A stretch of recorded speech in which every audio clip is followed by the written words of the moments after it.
तो हेलो दोस्तों, मेरा नाम है सचिन कुमार और आप देख रहे हैं भाई एस के गुरुकुल यूट्यूब चैनल को। दोस्तों आज की वीडियो हम चलिए समझते हैं यूनिट नंबर 14 को, जिसका नाम भाई परिवार, कानून और राज्य है। ठीक है दोस्तों, जो ये वाला यूनिट है हमारा, ये वाला यूनिट हमारी भाई इस वाली बुक से है, जिसका नाम भाई BPSC 131। दोस्तों ये इग्नू का कंटेंट है, जो कि फर्स्ट ईयर के बच्चों के लिए कंटेंट है। और आपकी बुक का नाम है भाई पॉलिटिकल थ्योरी। दोस्तों जो ये वाला यूनिट है अब की इसी वाली वीडियो में पूरा खत्म हो जाएगा, और जो भी मैं आपको कंटेंट डिलीवर कर रहा हूँ भाई सारा का सारा एग्जाम ओरिएंटेड है। इसलिए भाई वीडियो को ध्यान से देखो, क्योंकि इस वाली यूनिट से भी आपके 3 से 4 क्वेश्चन तो पूरे फिक्स होते ही हैं।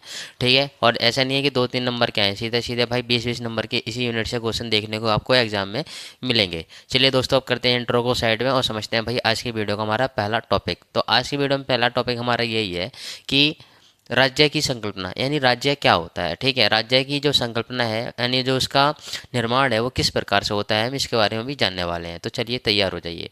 तो देखो, राज्य क्या है। राज्य एक ऐसा राजनीतिक एक संगठन होता है। क्या होता है? एक राजनीतिक एक संगठन होता है जिसमें एक निश्चित भूभाग होता है, जनसंख्या होती है, सरकार होती है, और वहाँ पर उसकी क्या होती है, संप्रभुता होती है। ठीक है, अभी मैं इन तीनों चारों चीज़ों का मतलब आपको डिटेल में भी बताऊंगा। ठीक है, तो आप लोगों ने ये बेसिक से समझ लिया कि राज्य क्या है। राज्य एक राजनीतिक एक संगठन होता है। ठीक है, जिसमें क्या होता है, निश्चित भूमि होती है। ठीक है, जनसंख्या होती है, सरकारें होती हैं, और उसके बाद में संप्रभुता होती है उसकी देश की। ठीक है दोस्तों, अब चलिए समझते हैं कि वे एक प्रसिद्ध एक विचारक हैं जिनका नाम है हारोल्ड जे लास्की के अनुसार। ठीक है, राज्य की जो संकल्पना है वो किस प्रकार से है। तो ये जो विचारक हैं ये मानते हैं कि राज्य एक ऐसा एक समाज है। राज्य क्या है? एक ऐसा एक समाज है जो निश्चित क्षेत्र में रहता है। कहाँ रहता है? एक निश्चित क्षेत्र में रहता है, और जिसके पास सर्वोच्च सत्ता होती है। अब आप लोगों ने देखा होगा कि हर राज्य के पास क्या है, अभी अपनी एक सीमा होती है, एक निश्चित एक भूभाग होता है, निश्चित एक एरिया होता है, जिसके अंतर्गत वो अपना पालन पोषण करता है, अपने देश के नागरिकों का बढ़ चढ़ के तरक्की पे लेकर जाता है, उनका योगदान वगैरह करता है। ठीक है दोस्तों, चलिए अब मैं समझाता हूँ आपको कि राज्य के प्रमुख तत्व क्या होते हैं। जैसा कि अभी मैं आपको ऊपर बोला था कि राज्य के प्रमुख तत्व कितने होते हैं। जनसंख्या होती है हमारी, भूभाग होता है, और सरकार होता है, संप्रभुता होता है। देखिए, किसी भी देश के लिए क्या है, जनसंख्या अगर वहाँ पर नहीं होगी, ठीक है, तो उसके बाद में वहाँ पर किसी प्रकार के कोई भी संसाधन हो, ठीक है, उस चीज़ से उसका वहाँ पर कोई फर्क नहीं पड़ रहा, क्योंकि मनुष्य क्या है, सामाजिक प्राणी है। तो उसके लिए क्या है कि उस समाज में जब वो रहेगा तो उसके लिए क्या है कि बहुत सारी चीज़ें का होना जरूरी है। ठीक है, यानी मनुष्य क्या है, यानी जनसंख्या का होना बहुत ज़्यादा जरूरी है किसी भी एरिया में, तभी उन संसाधनों का बेहतर यूज हो पाएगा। अब हम बात करते हैं भूभाग की। तो भाई सबसे मेन चीज़ यही होता है कि भूभाग, अगर जगह ही नहीं रहेगी, ठीक है, अगर कहीं पर अगर निश्चित अगर एरिया ही नहीं रहेगा, तो उसके बाद में पब्लिक रहेगी कहाँ पर, जो जनता है वो रहेगी कहाँ पर, जो बड़े बड़े ऊंचे ऊंचे भवन मंजिलें, ठीक है, इमारतें वगैरह बनेगी कहाँ पर, अच्छे अच्छे म्यूजियम संग्रहालय वगैरह कहाँ पर बनेंगे। ठीक है, जो भी हिस्ट्रिकल प्लेसेस हैं या फिर जो भी हिस्ट्रिकल एरियाज हैं वो कहाँ पर बनेंगे, तभी बन पाएंगे जब हमारे पास क्या है, एक निश्चित एक भूमि होगी। क्या होगा? एक निश्चित एक भूभाग होगा, निश्चित एक भूमि होगी।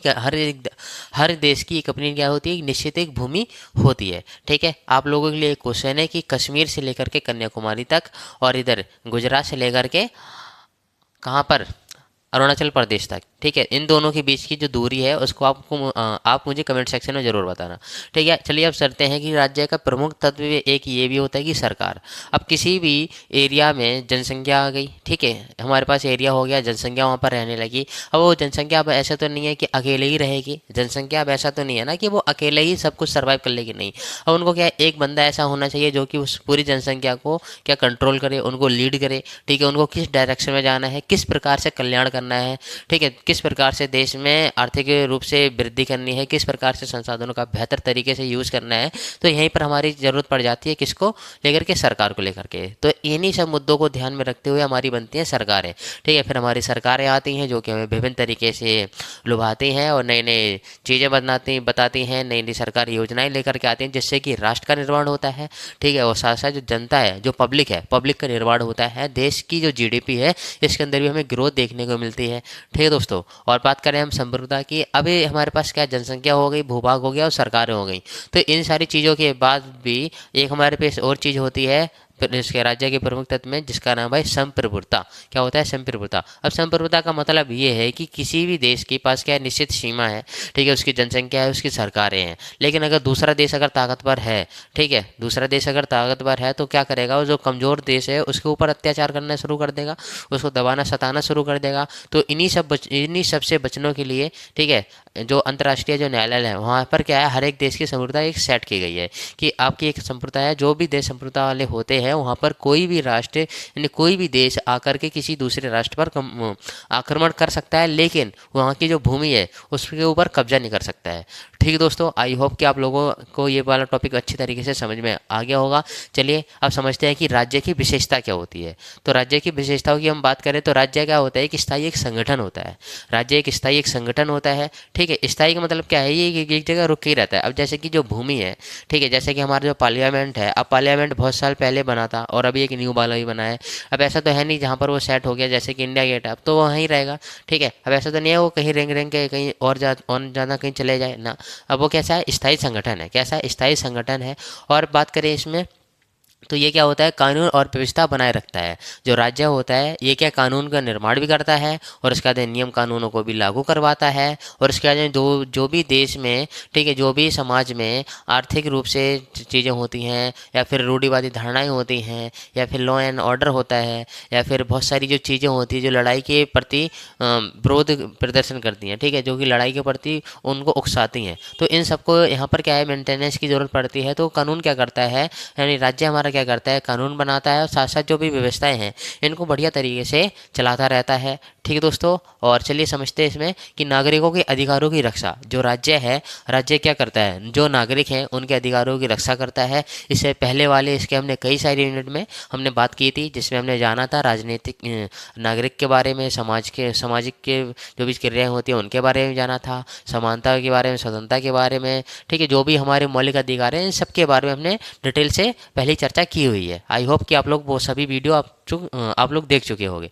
अगर आप लोगों ने नहीं देखी हैं तो उनको भाई आप लोग ज़रूर देख लेना, जैसे कि आपके एग्ज़ाम में 100 मार्क्स आ सकें। और दोस्तों छोटी सी बात ये, अगर यहाँ से पढ़कर अगर बेहतर अगर नंबर लाते हो तो भाई उनको कमेंट सेक्शन में ज़रूर बताना, ताकि और बच्चों का हौसला बुलंद हो। ठीक है दोस्तों, और देखो नागरिकों यहाँ पर जो भी राज्य है होता है हमारा क्या करता है, नागरिकों की सुरक्षा प्रोवाइड करता है। ठीक है, जो नागरिक के जो अधिकार होते हैं उनको बचाता है। जैसे कि अगर कोई व्यक्ति है, ठीक है, जो कि कमज़ोर वर्ग को दबा रहा है, ठीक है, तो यहाँ पर हमारा क्या है, कानून है। ठीक है, जो कानून के नज़रों में सभी व्यक्ति क्या है, समान है, सभी नागरिक क्या है, समान है। तो अब यहाँ पर सभी नागरिक समान है, तो अब ऐसा नहीं है कि कोई भी अंधा आएगा और किसी को मारेगा, ठीक है, ऐसा नहीं है। और उसके अंदर सभी के पास क्या अपनी स्वतंत्रता होती है। ये सब हमें कहाँ से मिलता है, ये सब हमें देता कौन है, राज्य तो देता है, हमारा राष्ट्र तो देता है। और इसके बाद ये देता किसके थ्रू है, ये मिलता है हमें हमारी सरकारों के थ्रू। ठीक है दोस्तों, सरकार क्या करती है, नियम कानून को बनाती है, उनको लागू करवाती है, व्यवस्था बनाए रखती है। ठीक है दोस्तों, और राज्य की एक और विशेषता होती है जो कि है कि बाहरी और आंतरिक सुरक्षा प्रदान करती है।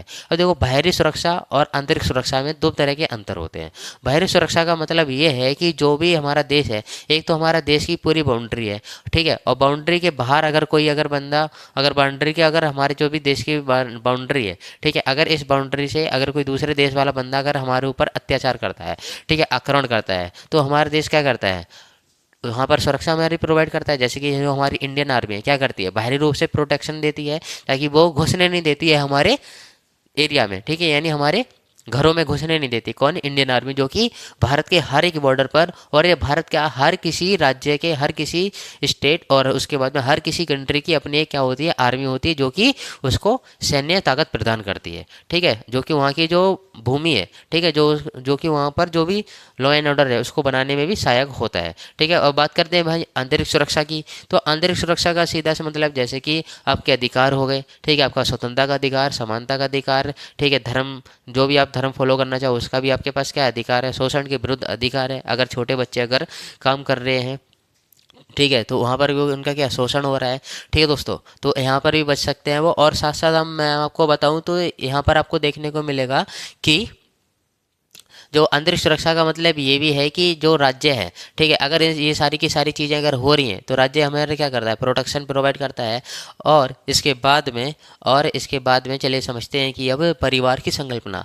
आप लोगों का ये जो राज्य वाला टॉपिक है फाइनली पूरा कंप्लीट हो चुका है। ठीक है, अब चलिए समझते हैं भाई हम परिवार की संकल्पना, यानी जो परिवार है बनता कैसे है, ठीक है, जो परिवार है बनता कैसे है, परिवार का जो हमारे जीवन में भूमिका क्या होती है, हमारे परिवार की हमारे जीवन में भूमिका क्या होती है, चलिए समझते हैं। तो परिवार क्या है, समाज की एक सबसे छोटी इकाई है। परिवार समाज की क्या है, एक छोटी इकाई है, जो कि क्या करती है, जो कि क्या करती है कि सबसे महत्वपूर्ण इकाई है, जो कि यह वह स्थान है जहाँ पर व्यक्ति का जन्म होता है, व्यक्ति का पालन पोषण होता है और सामाजिक विकास भी व्यक्ति का यहीं से होना शुरू हो जाता है। जैसे कि एक स्मॉल बेबी है, उसका बॉर्न हो चुका है, ठीक है, और वो उसका जो बॉर्न यानी जो उसकी जो कंडीशन है किसी एक अच्छे घर में अगर हो गई है, ठीक है, अगर कोई बेबी है अगर वो अच्छे समाज में पैदा हो गया, ठीक है, या फिर अच्छे परिवार में पैदा हो गया, तो उसका जो लेवल है, ठीक है, वो काफ़ी आगे निकल जाएगा, जो कि जो सामान्य लोग हैं, ठीक है, सामान्य लोग, क्योंकि परिवार का क्या है, एक बेसिक एक समाज होता है। परिवार क्या है, एक छोटा सा एक समाज है। समाज की क्या है, एक छोटी सी एक यूनिट होती है, जो हमारी फैमिली होती है, समाज की क्या है, एक छोटी सी यूनिट है, ठीक है दोस्तों। अब ये यूनिट क्या करती है हमारे लिए, ये हमारे लिए खाना, ठीक है, हमारे लिए खाना, हमारा पालन पोषण, जीवन, ठीक है, सारी की सारी चीज़ें कौन करता है, हमारा परिवार ही तो करता है। हमने जो बोलना सीखा कहाँ से सीखा, हमें अपने परिवार से सीखा, ठीक है, हमने अपने फैमिली से सीखा, फैमिली के मेम्बरों से सीखा, ठीक है दोस्तों। और उसके बाद में आप लोगों ने देखा होगा परिवार की इतनी भूमिका होती है कि जैसे कि परिवार के अगर बंदा अगर मारवाड़ी अगर बोल रहा है, ठीक है, तो उस परिवार में दो चार ऐसे लोग जरूर होंगे जो कि मारवाड़ी बोलते होंगे, ठीक है दोस्तों, क्योंकि हम सीखते ही हैं, क्योंकि जो ह्यूमन का जो माइंड होता है कैसा होता है, एकदम कॉपी पेस्ट वाला होता है, ठीक है, वो क्या करता है, कॉपी कर करके सीखता है चीज़ों को, ठीक है दोस्तों। चलिए अब समझते हैं परिवार की संकल्पना को। एक समाजशास्त्री हैं कौन, मैक्लेवर एंड पेज के अनुसार, ठीक है, परिवार की संकल्पना अब हमारी है मैक्लेवर एंड पेज के अनुसार, ठीक है। ये क्या है भाई, एक समाजशास्त्री हैं जिनकी कुछ अपने विचार हैं परिवार की संकल्पना को लेकर के। चलिए इनके विचार भी हम समझ लेते हैं, ठीक है, और एग्जाम में मस्त चुटकी बजाने के साथ साथ बढ़िया से नंबर लेकर के आएंगे।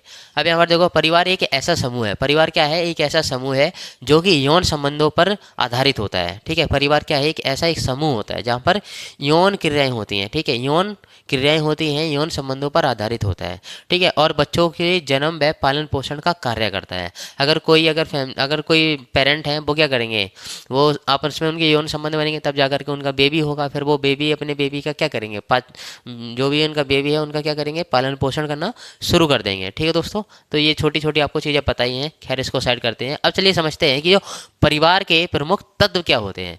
परिवार के प्रमुख तत्व क्या होते हैं, तो परिवार के प्रमुख तत्व यही है कि परिवार हमारा क्या करता है, वैवाहिक संबंध होते हैं। परिवार में क्या होता है, वैवाहिक संबंध होते हैं, यानी यहाँ पर हमारी बात होती है शुभ विवाह। क्या बात होती है, शुभ विवाह, यानी जो परिवार के सदस्य हैं जब आप बड़े हो चुके हो तो आपकी कुछ समय बाद शादी वगैरह फिक्स हो जाएगी, ठीक है, या बहुत सारे लोगों की तो हो भी गई होगी। तो यहाँ पर क्या वैवाहिक संबंध देखने को हमें मिलेंगे, ठीक है, जो हमारा परिवार है किसी एक सुंदर कन्या को लेकर के आएगा जिससे आपकी शादी रचाएगा, ठीक है। तो परिवार का एक ये भी क्या है, एक प्रमुख एक तत्व होता है। और परिवार के साथ एक बच्चे का जुड़ाव ये होता है कि यहाँ पर हमें रक्त संबंध देखने को मिलेगा। अब जो रक्त संबंध है, ठीक है, वो किससे देखने को मिलेगा, हमारे माता पिता से, ठीक है, माता पिता से, भाई बहन से, ठीक है, और उसके बाद में इतना ही, ठीक है, माता पिता हो गए, भाई बहन हो गए, ठीक है। और चलिए समझते हैं कि इसमें ही जो परिवार का एक और प्रमुख तत्व है, ठीक है, जिसका नाम है सामान्य निवास। अब जो सामान्य निवास का सीधा सा मतलब ये है कि अगर कोई फैमिली है, अगर बचपन से मतलब वो प्राचीन समय से ही अगर मान लेते हैं कि राजस्थान में रह रही है, ठीक है, प्राचीन समय में कहाँ, राजस्थान में ही अगर रह रही है, ठीक है, तो उसका जो सामान्य निवास है, यानी जो वहाँ जहाँ पर उनका घर है, ठीक है, तो उसका जो सामान्य निवास है बच्चे का भी वही होगा, क्योंकि उसके पेरेंट का भी वही निवास है, ठीक है। बाकी ये बच्चे के अकॉर्डिंग हमेशा चेंज हो सकता है, क्योंकि अगर बच्चा अगर थोड़ा सभ्य हो गया तो, या फिर उसका मन अगर नहीं है राजस्थान में रहने का, ठीक है, तो वो कहीं आकर के वो दिल्ली में जाकर के शिफ्ट हो जाएगा, ठीक है दोस्तों। और देखो कि परिवार क्या करता है, हमारे लिए आर्थिक सहयोग भी प्रदान करता है। परिवार जो होता है हमारे लिए आर्थिक रूप से सहयोग भी करता है। अब आर्थिक रूप से सहयोग की बात करें तो जैसे कि आप लोग हैं, ठीक है, जैसे कि हम सब हैं, हमारे सब के क्या जो पेरेंट्स हैं क्या करते हैं कि हमारे लिए नई नई चीज़ें लेकर के आते हैं और हमें आर्थिक रूप से सहायता प्रोवाइड करते हैं। जैसे कि पैसे वगैरह देते हैं, अगर आपको कहीं अगर घूमने जाना है, कुछ चीज़ लेकर के आनी है, जैसे कि जो बच्चे पैसे नहीं कमाते हैं तो उनके लिए क्या है, पेरेंट्स ही क्या है, इनकम ऑफ रिसोर्स है, यानी इनकम का क्या है, रिसोर्स है, कौन, पेरेंट्स, ठीक है। तो परिवार हमारे लिए बहुत सारी चीज़ें करता है, ठीक है, उनमें से मैंने यहाँ पर किन्हीं चीज़ों को लिखा है, ठीक है दोस्तों।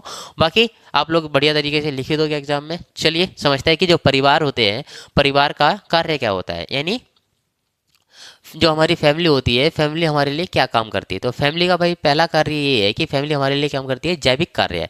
अब जैविक कार्य का मतलब ये है कि जैसा कि मैंने अभी बताया, तो यहाँ पर क्या है, जैविक कार्य यानी यौन संबंध से जुड़ा हुआ है, ठीक है। और परिवार का एक और कार्य है जो कि आर्थिक कार्य है, यानी जो परिवार है हमारा आर्थिक रूप से सहायता प्रोवाइड करता है, ठीक है, जिससे कि एक बच्चे के जीवन में निखार आता है। और उसके बाद जो भी उसकी ज़रूरतमंद चीज़ें होती हैं वो किसी भी शॉप से जा करके लेना शुरू कर देता है। और जो परिवार क्या करता है, परिवार हमें शिक्षा प्रोवाइड करता है और शैक्षिक कार्यों के लिए भी हमें अग्रसर रखता है, ठीक है दोस्तों। और इसके बाद में सामाजिक कार्य, परिवार हमें जो समाज में जो नैतिक मूल्य हैं, जो भी समाज में हमारे नैतिक वैल्यूज़ हैं, नैतिक मूल्य होते हैं, जो भी हमारी उठने बैठने की, सोचने समझने की शक्ति होती है, ये सारा का सारा हमें कहाँ से आता है, परिवार के थ्रू ही आता है। अगर परिवार में अगर हमारे सारे के सारे लोग अगर पढ़े लिखे हैं तो बच्चा वहाँ पर क्या पढ़ा लिखा ही होगा, ठीक है, बच्चा क्या होगा, पढ़ा लिखा ही होगा। अगर अगर मान लेते हैं कि कोई एक ऐसा समुदाय है या कोई ऐसी कम्युनिटी है जहाँ पर क्या है, जहाँ पर बच्चे पढ़ाई पे ध्यान नहीं देते हैं क्योंकि वहाँ की सोसाइटी अच्छी नहीं है, ठीक है, सोसाइटी अच्छी नहीं है, तो परिवार बहुत सारे के सारे बच्चे भी कैसे होंगे,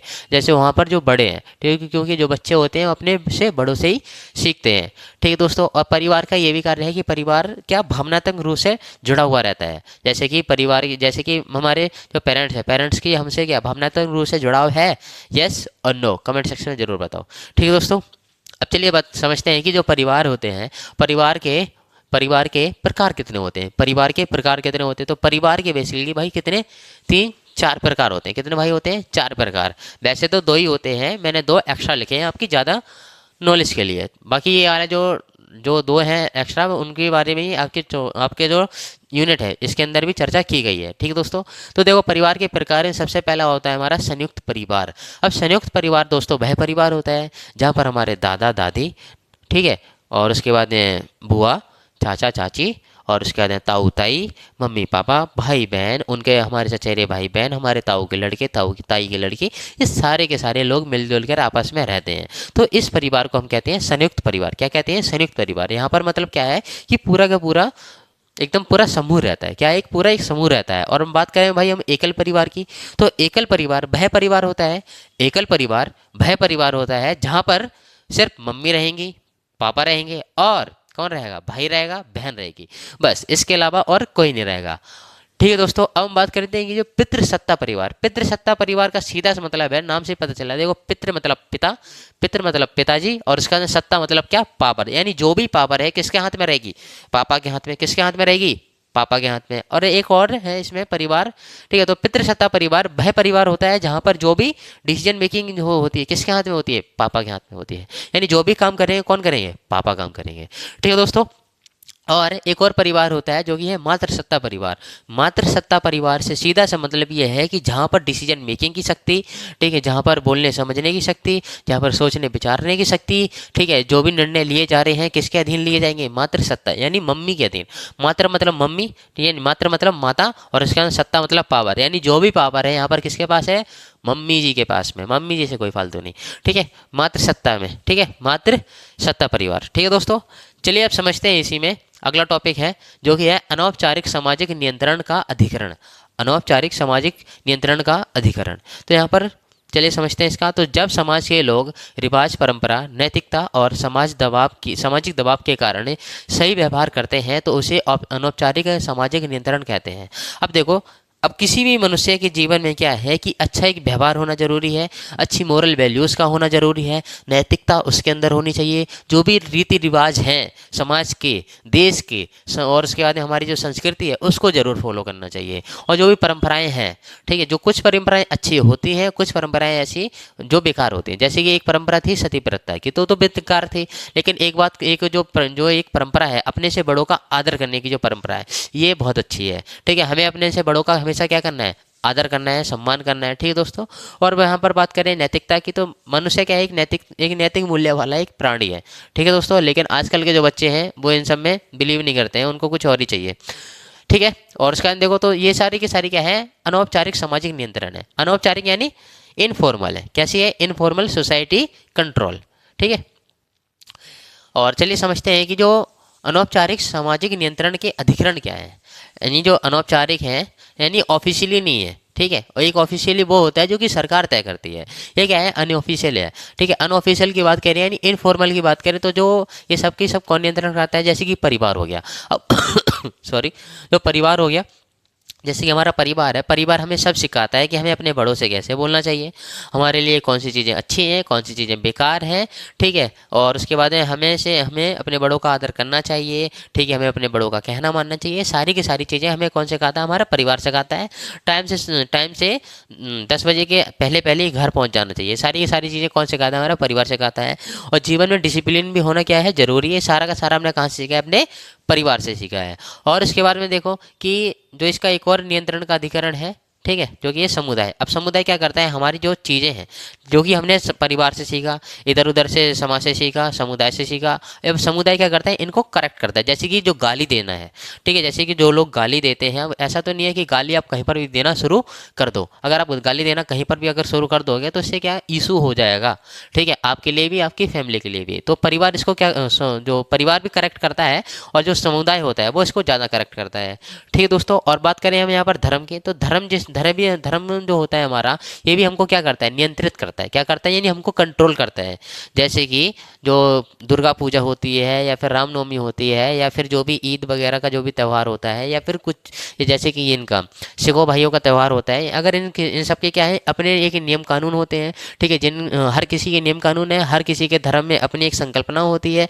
ठीक है, और किस धर्म के लोगों को किस प्रकार से रहना चाहिए, ये सारी की सारी चीज़ें इसके अंतर्गत आती हैं। ठीक है दोस्तों, और इसके बाद हम बात करें यहाँ पर कि रिवाज और परंपराएं।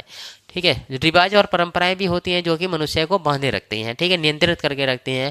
और इसमें क्या होता है कि एक शिक्षा, ठीक है, शिक्षा की बात करें तो शिक्षा भी मनुष्य क्या करती है, बहुत ज़्यादा प्रभाव बनाती है, प्रभावशाली बनाती है, उसका जीवन कल्याण करती है। और इसके बाद में है मित्र समूह। जो मित्र समूह होता है ये भी क्या है, अनौपचारिक सामाजिक नियंत्रण का अधिकरण है। ठीक है, मित्र के साथ हम बदतमीजी नहीं कर सकते हैं। ठीक है, वैसे तो बहुत सारे लोग करते ही हैं। ठीक है, मित्र के साथ अगर बदतमीजी करोगे तो वो क्या, आपका ऑब्जर्वेशन हमेशा करता रहता है। वो आपको तुरंत इंस्टेंट रिप्लाई दे देगा, हाँ कि भाई तो अब गलत कर रहा है, हाँ बहन तो अब गलत कर रही है। ठीक है दोस्तों, चलिए खैर सब समझते हैं कि जो राजनीतिक सिद्धांत है, परिवार और राज्य का संबंध क्या है। जो हमारा राजनीतिक सिद्धांत की जो हमारी किताब है, इसमें परिवार और राज्य है, इन दोनों के बीच में क्या रिलेशन है। तो देखो, परिवार क्या है, राज्य की आधारशिला है। यानी किसी देश में अगर परिवार ही नहीं होगा, ठीक है, तो उसके बाद राज्य की आधारशिला बनेगी नहीं, क्योंकि परिवार से बनता है हमारा समाज, और समाज से बनता है हमारा राज्य है। ठीक है दोस्तों, तो यही क्या है, बेसिक नीड हो जाती है कौन सी, परिवार। ठीक है दोस्तों, और चलिए समझते हैं कि राज्य का विकास परिवार से जुड़ा हुआ होता है। राज्य का जो विकास होता है किससे होता है, ठीक है, परिवार से जुड़ा होता है। अगर परिवार में अगर सभ्य लोग रहते हैं, अगर पूरा के पूरा अगर परिवार अगर सभ्य रहता है, तो वहाँ पर उस गांव की क्या जीडीपी भी अच्छी होगी।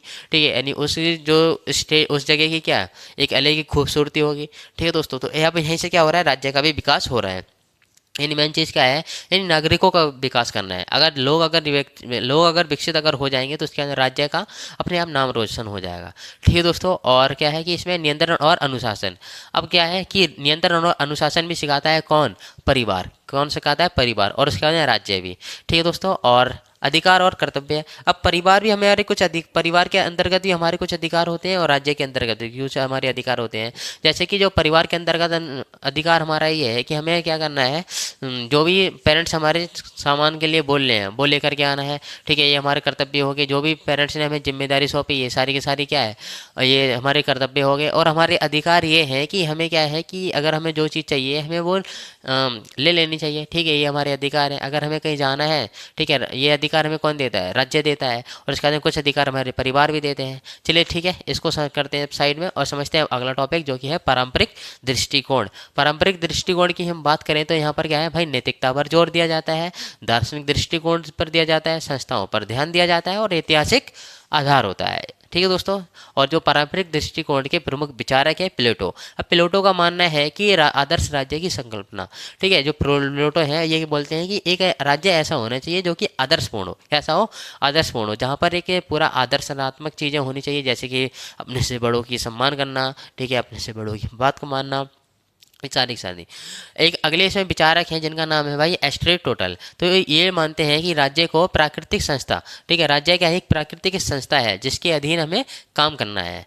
ठीक है, अगले विचारक हैं थॉमस हॉब्बेस। तो थॉमस हॉब्बेस हैं, ये एक शक्तिशाली राज्य का समर्थन करते हैं, यानी राज्य कैसा होना चाहिए, शक्तिशाली होना चाहिए। और उसके बाद में लास्ट है इसमें विचारक, ठीक है, पारंपरिक दृष्टिकोण के लास्ट विचारक हैं जॉन लॉक। जॉन लॉक का मानना है कि व्यक्तिगत स्वतंत्रता पर जोर दिया जाना चाहिए, व्यक्तिगत स्वतंत्रता पर जोर दिया जाना चाहिए। ठीक है दोस्तों, और चलिए समझते हैं इस वाली वीडियो का सेकंड लास्ट टॉपिक जो कि हमारा मार्क्सवादी दृष्टिकोण। इससे पहले ही मैंने मार्क्सवादी दृष्टिकोण के ऊपर एक डिटेल से वीडियो भी बनाई है, ठीक है, और उसके बाद में पूरे यूनिट में भी एक था, ठीक है, जिसमें कि मैंने इसको बहुत बढ़िया तरीके से समझाया। तो देखो मार्क्सवादी के, ठीक है, मार्क्सवादी का सीधा से मतलब किससे, कार्ल मार्क्स से है। ठीक है, कार्ल मार्क्स है जो कि क्या करते हैं, मार्क्सवादी पूरी धारणा जो भी विचारधारा है इसको पूरा लीड करते हैं, इन्हीं के अकॉर्डिंग ही चलती है। तो मार्क्सवादी में क्या होता है कि जिसके पास पैसा होता है वही समाज का विधाता होता है। ठीक है, जिसके पास समाज में पैसा होता है उसी वही क्या होता है, समाज का विधाता होता है। ठीक है, कैसे कि जैसे कि अगर सत्तापूर्ण अगर लोग रहते हैं, अगर पैसे वाले लोग रहते हैं, तो उन्हीं के अकॉर्डिंग ही क्या होगा, समाज के नियम कानून होंगे, उन्हीं के अकॉर्डिंग क्या होंगे, नियम कानून बनेंगे, उन्हीं के अनुसार चीज़ें ढल जाएंगी। ठीक है, और चलिए समझते हैं इस वाली वीडियो का लास्ट टॉपिक जो कि है नारीवादी दृष्टिकोण। नारीवादी दृष्टिकोण का मतलब ये है कि पहले के समय में क्या होता था, पितृसत्ता होती थी। आज भी भारत में क्या है, पितृसत्ता है, क्योंकि भारत क्या है, पुरुष प्रधान देश है। यहाँ पर किसकी चलती है, पुरुषों की चलती है। ठीक है दोस्तों, वैसे तो फीमेल की भी अब तो सुनी जाती है, ठीक है, ऐसा नहीं है कि फीमेल पीछे हैं, लेकिन फीमेलों का भी अभी और ज़्यादा ध्यान देना चाहिए। ठीक है, ताकि जो महिलाएं हैं इनका भी बेहतर तरीके से विकास हो सके। ये भी क्या है, समाज का ही हिस्सा है, हमारे परिवार का ही हिस्सा है। ठीक है, तो देखो नारीवादी दृष्टिकोण का सीधा सा मतलब ये है कि जो महिलाएं हैं इनको आगे बढ़ाना, जो महिलाएं पिछड़ी हैं इनको भी आगे लेकर के आना। ठीक है दोस्तों, तो इसी के साथ जो आपका यूनिट है, यूनिट नंबर 14, इसी के साथ जो आपका पूरा यूनिट जाता है। दोस्तों अगर वीडियो अच्छी लगी हो तो वीडियो को लाइक और चैनल को शेयर, ठीक है, और वीडियो को भी शेयर कर देना, चैनल को सब्सक्राइब भी कर देना। चलिए मिलते हैं भाई इसके नेक्स्ट यूनिट में। ठीक है, तब तक के लिए भाई जय हिंद, वंदे मातरम, बाय।